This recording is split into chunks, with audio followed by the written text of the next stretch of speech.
For demonstrative purposes, I'll be using the size 12 sleeve block PDF pattern.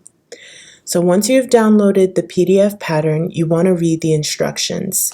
The basic overview of the instructions is 1. Print the PDF, 2. Test the scale, and 3. Cut out and assemble the pages.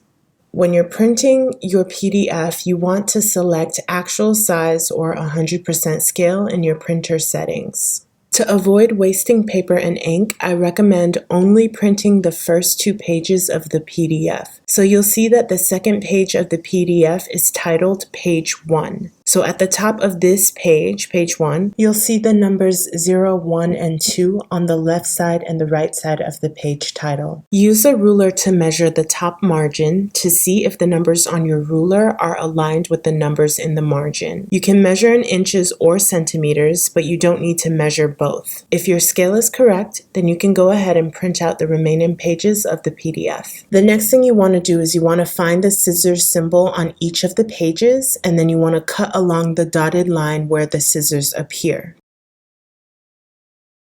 Then you want to take a look at the first page of the printed pages, and you'll see a diagram for the layout of the sleeve block pages. We can see for my PDF that the pattern pages are laid out as pages 1 through 4 are on the top row and pages 5 through 8 are on the bottom row. So the page number layout may be different for you depending on what size sleeve block you have printed. So I recommend assembling each column separately first. So for my pattern, my columns are pages 1 and 5 is one column, pages 2 and 6 is the second column, pages 3 and 7 is the third column, and pages 4 and 8 are the fourth column. This might be different for you depending on what size sleeve block you printed. The next thing you want to do is you want to assemble your columns by lining up the plus signs on all of the pages. You want to make sure that you're mindful of the plus signs before you cut the dotted lines so that you know where to align your pages. So right here, I'm just showing you where the plus signs were before I began to cut my pages.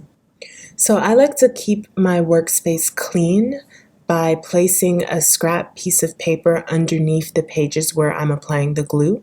And you can easily just use the first page from this PDF since you don't really need it. So you can use that as the scrap paper.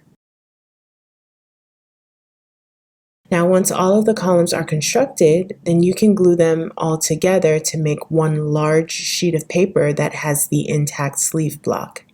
And then the next thing you want to do is you want to cut out your sleeve block pattern and transfer it over to some fabric. And then that is it. If you have any questions about how to assemble your sleeve block, feel free to DM me on Instagram at Shania Inside, or you can email me at fashionxshania@gmail.com. And if you want to share your designs that you made using this sleeve block pattern, I would love, love, love to see it. Until next time, ciao.